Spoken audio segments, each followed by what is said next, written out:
Anyway, for today sa ating Food for the Soul and Food for the Spirit, mga ka-music.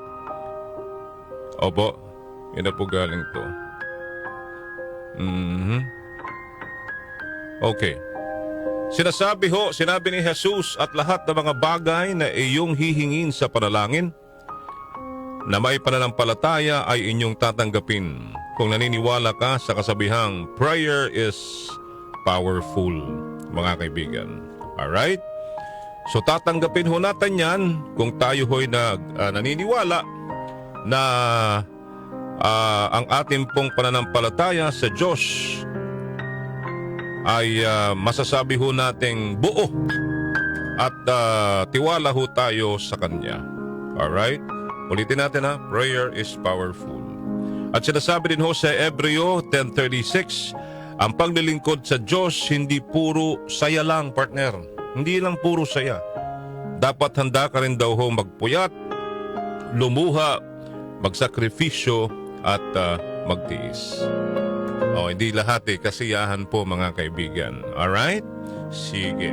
And isa pa hong gusto naming i-share sa inyo, sinasabi ho sa mga ngaral, mga ka-music, na matakot ka sa Diyos at sundin mo ang kanyang mga utos sapagkat ito ang buong katungkulan ng tao.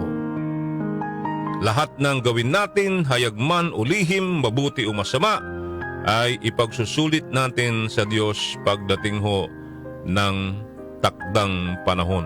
Alam niyo na ho yun kung anong panahon yung sinasabi ko ho. Opo, wag ho natin ipagmalaki kung ano man hong meron tayo ngayon at kung gaano man ho tayo katalino sa buhay po nating ito. Alam mo ba, Darlene, na kahit gaano pa tayo katalino, kung wala kang takot sa Diyos, mangmang ka pa rin sa harap niya. Di ba? Wag mong ipagmalaki ang talino mo sa Diyos dahil correct. hindi uubra yan. And life without God, ladies and gentlemen, friends, loved ones, mga kapatid ho natin, mga katulad nating mga Kristiyano, life without God is nothing. Is nothing. Ang mahirap po sa atin, sa ginagalawan ho natin mundong ito, nalilito ho tayo. Confusing. Diba? Bakit ganon? Bakit ganito? Marami tayong tanong.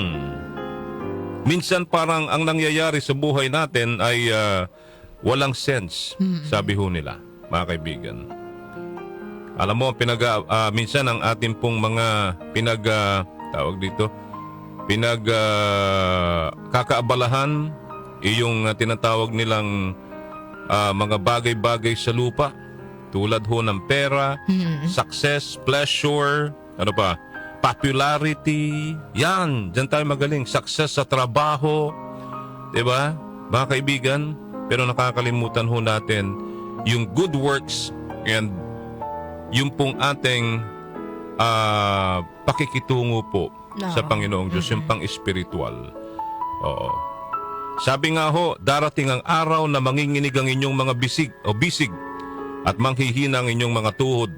Hindi ka na makakanguyang mabuti dahil iilan na lamang ang iyong ngipin at lalabo na ang iyong paningin.